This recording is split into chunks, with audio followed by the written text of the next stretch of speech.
Let me share the screen, then we'll start.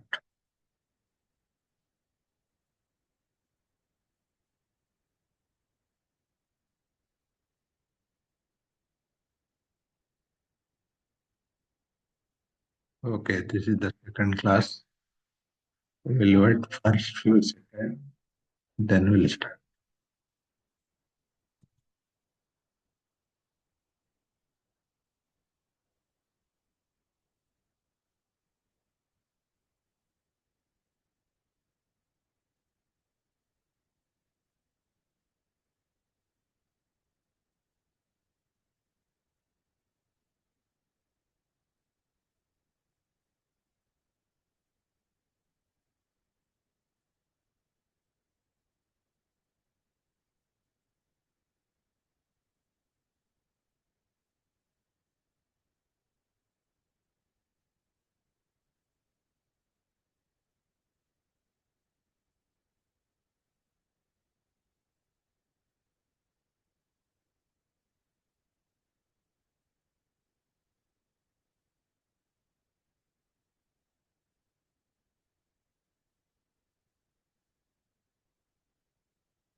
Okay, in last class we primarily discussed the syllabus. What are there in this course, in this paper? So let me go through this slide. That is 5 units. Each unit what we are going to study, we discussed in the last class. Unit 1, there is school of management, different management theory, different thoughts, process, different functions. Then unit 2 will have organization,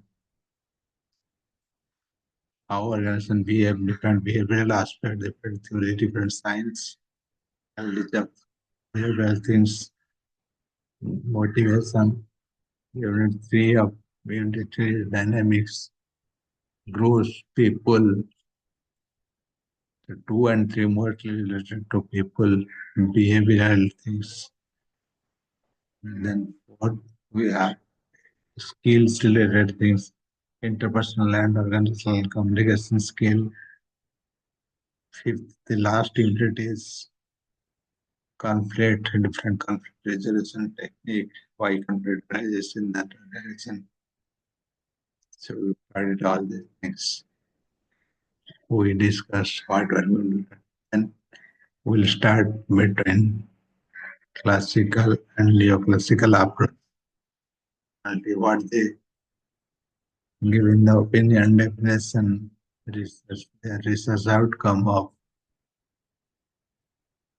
management. That's how the unit 1 is different approach, different styles of management, different school thought of management given by different. The first one is Federico Teller, who is popularly known as the father of scientific management. 1856, March 20th birthday, then March 21st. 1915 is the demise day, death day. So you were there from 56 to 15. Commonly known as father of scientific management, started his career as operator and rose to the position of chief engineer. He joined as an operator and he was retired as a chief engineer. He conducted various experiments during this process, which formed the basic scientific management. It implies applications of scientific principles for studying and identifying the management problem. According to him, scientific management is an art of knowing exactly what you want to do your main.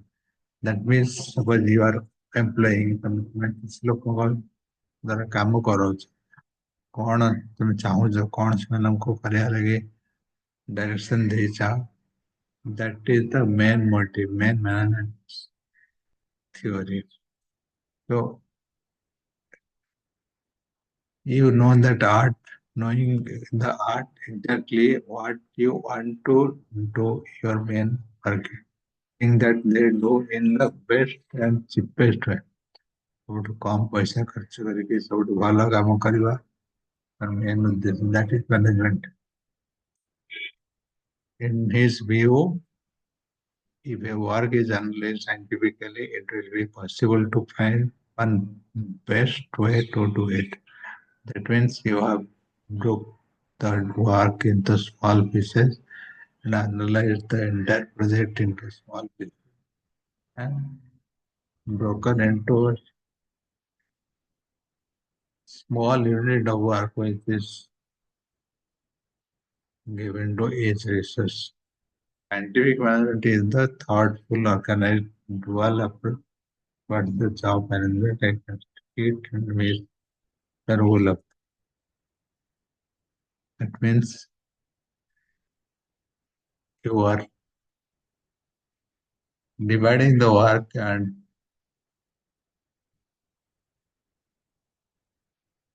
assigning each and every portion to individual based on their skills and responsibility.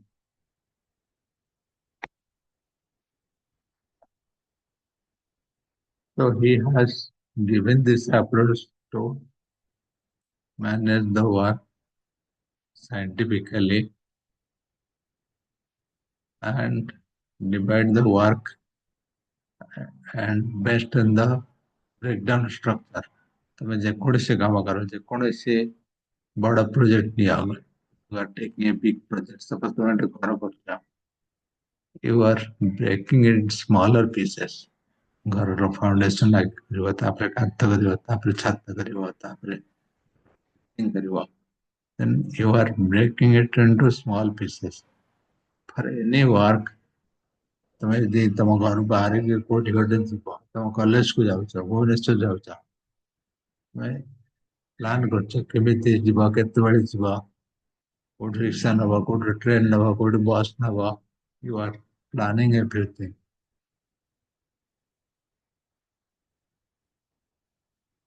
That is his approach. You break down the work scientifically, you analyze the work, then concentrate of each unit.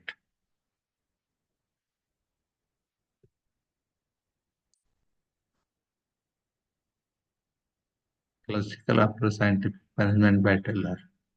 Recommendation Taylor. This I told you as he was known as father of scientific management and what he given. There are 4 points in this slide. So what are those 4 points? In a summary, what is this principle? The first one is develop science for each element of work. Small unit divide kariba. If you have a big work, ଘରଟେ ତମେ କରୁଛ, ଘରର foundation କେମିତି କରିବ, କେତେ ତଳକୁ ଖୋଳିବ, କେତେ concrete ଦବ, କେତେ ପିଲର ଦବ, ସବୁ ପ୍ଲାନ୍ କରୁଛ and you develop scientifically each and every element of that work. So that is the first principle. Develop a science for each element of work. Scientifically select and train, teach and develop the worker. ଯିଏ ସେଥିରେ କାମ କରୁଛନ୍ତି ତାଙ୍କୁ ତମେ properly training ଦଉଛ, ତାଙ୍କୁ properly teaching କରୁଛ, develop କରୁଛ, ତାଙ୍କର କେମିତି ସେ ୱାର୍କଟା ଭଲ ହବ and what is the training need required for that work. You are identifying the training requirement and what they need. Suppose ଗୋଟେ ଲୋକ ଜାଣିନି କଂକ୍ରିଟ କାମ, କେମିତି ଟ୍ରେନିଂ ଦିଆହବ. Then the third principle is cooperate each other. That means you are helpful whenever someone is not able to, and you know certain things. Suppose you both are working together. You know certain things, your coworker is not aware. So, and he is asking you, you should cooperate, you should train that person, you should tell that person what you know. So, cooperation with the workers was to ensure all work is being done in accordance with the principles of the science which has been developed. That means each one is helping each other for goals, cooperation. The last point is divide the work, whatever you are breaking the work. तुम କହିଥିଲି small small division ne unit ରେ କାମ divide କରିଛ ତାପରେ ତମେ distribute କରୁଛ କିଏ କଣ କରିବ. You divide the work equally. It's not that ଜଣେ ଭଲ କାମ କରୁଛି ତାକୁ ବେଶୀ କାମ ଦେବା, ଜଣେ ଖରାପ କାମ କରୁଛି ତାର ଟିକେ ଟାଇମ ନେଉଛି ତାକୁ କମ କାମ ଦେବା, କିମ୍ବା ତମେ ସିନିୟର ଅଛ ତମେ ବେଶୀ କାମ କରିବନି, ଯେ ଜୁନିୟର ଅଛି ତାକୁ ବେଶୀ କମ କାମ ଦିଅ, ସେମିତି ଡିଭାଇଡ କରିବାର କଥା. Equally you divide the work between the responsibility, whatever you have, all the resources, between all the resources, all the staff, you have to divide that structure equally so that everyone will get equal portion of work. Divide the work and the responsibility between the management and the worker. Suppose किसी लोग अचंदी management staff, supervisor or manager are not giving any work. It's not like that. So they should jump in whenever there is a requirement, whenever there is something to do urgently. So the senior staff also help the junior staff. But the management take over all work for which so that the junior people should have confidence that my manager knows the work, will do the work whenever required, or will help me. Suppose ତମେ supervisor, ତମେ ବହୁତ senior, ତମେ ଗୋଟେ କାମ ଦେଖୁଛ, ତମ junior କରିପାରୁନି, you should able to help that person. You should able to tell what to do so that that person is aware that you know the things. Not like that you are only supervising or managing the work. These are the main principles Taylor has given.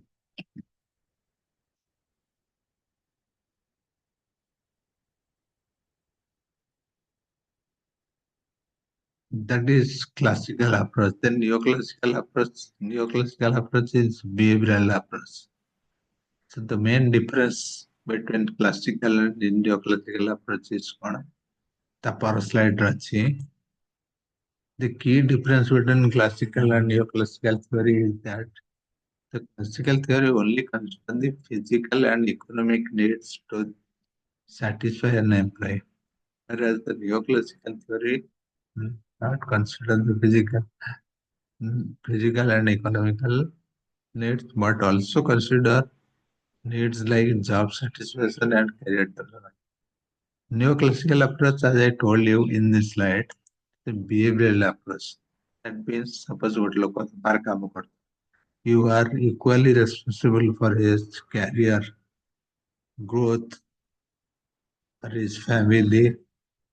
So that's what we call job satisfaction, for his security, social security, and career development. So that means you are giving him the other facility, training. Suppose ତମ ପାଖରେ 5 ବର୍ଷ ଗୋଟେ ଲୋକ କାମ କଲା, 5 ବର୍ଷ ପରେ ସେ କଣ କରିବ? He should learn such things that he can work anywhere. ତମେ ଯଦି ସେଇଟା ନ ଭାବିକି 5 ବର୍ଷ ପାଇଁ କାମ କରୁଛି ତ ଯାହା କାମ ହେଇଗଲା ଗଲା ତାପରେ ସେ ଯାହା କରୁଛି ତମେ ଦି କଥା ଭାବିବ, that is not the proper scientific management.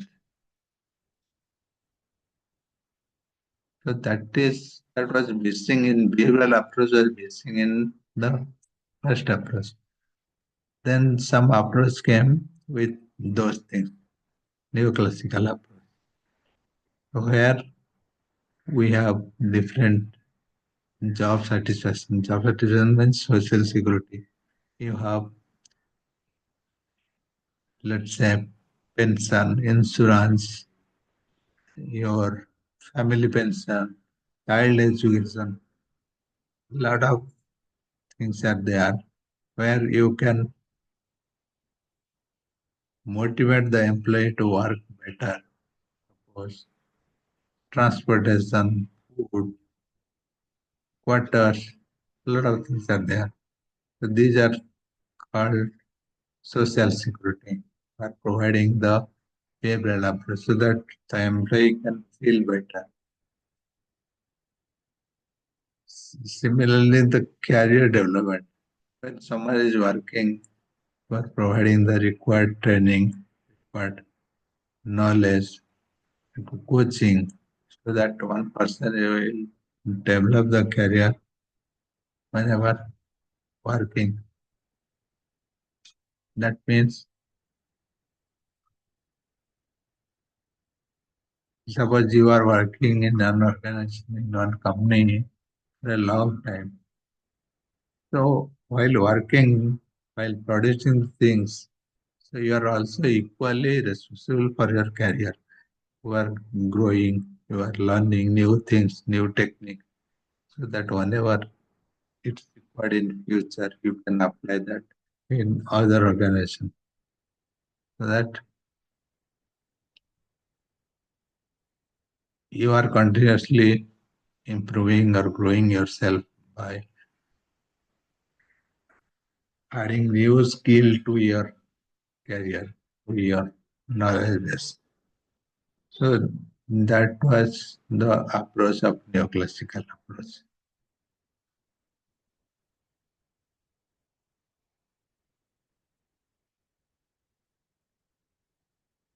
Another thing is human behavior process, SR model. So SR model is popularly known as one management model where stimulus directly related to response. That means stimulus is one kind of energy, one kind of force. When whatever you give to the work, the energy, the force, the same way you will get the response. That means the response, the outcome is directly related to the what you are providing. According to this approach, behavior is determined by the stimulus, or in other words, the external environment forces determine the behavior of a person at any given moment. There is a direct relationship between the stimulus and response. That is why the process is called SR. So that means whatever input you are giving, whatever force you are giving, similarly you are getting the result out of that. That is known as SR model, stimulus versus response.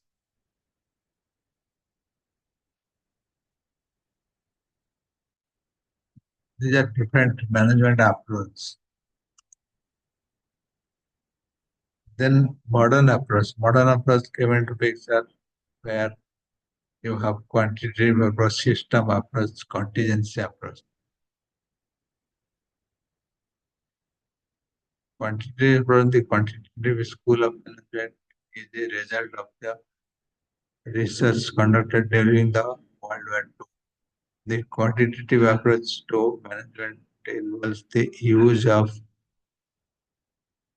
quantitative techniques such as statistics, information models, and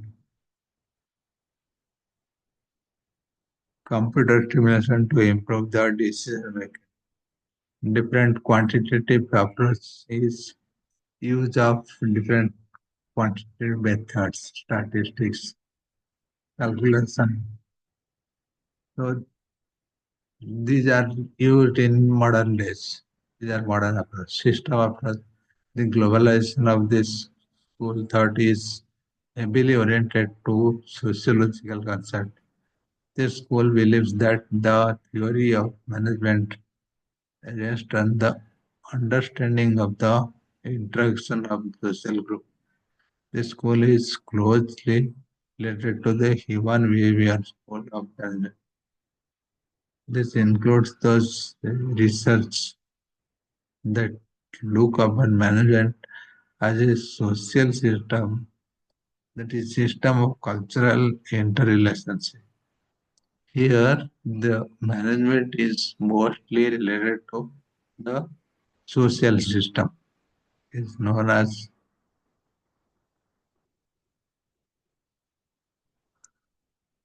that is called system approach. System is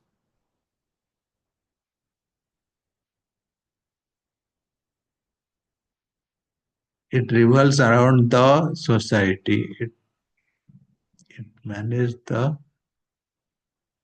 cultural and interrelations.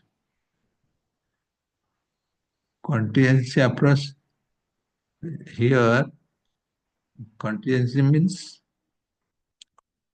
provisions. If something for future, contingency ମାନେ ତମେ କିଛି ସଞ୍ଚୟ contingency approach. This basic message of contingency theory is that there is no one best way to lead the organization. There are too many external and internal constraints that will alter what really is the best way to lead is in a given situation. In other words, it is all depends upon the situation at hand as to what will be the best course of action. Nothing is correct. Contingency approach means nothing is correct. Everything is something is yes or no. The basic premises of contingency theory is that there is no one is the best way. So you cannot say this is the best theory, this is the worst theory. Nothing is correct. So sometimes you do the work based on your approach. What do you think is the best way to do the similar way? So that is known as contingency approach, where you do the work whatever you like.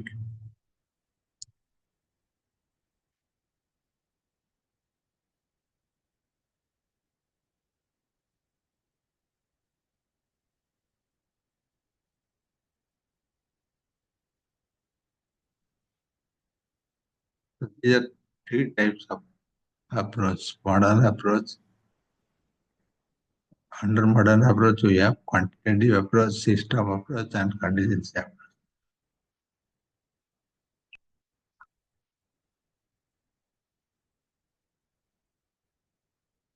The decision theory school. This is another type of school, thought process, human behavior school. There are different types of thought process where we have some definition on management. What is the decision theory school says? That it's in each and every steps, wherever you work, you have to take a lot of decision. That is that the school says. The decision theory school says the decisions are taken through rational choice. You cannot just take any decision through any bias, knowledge, through any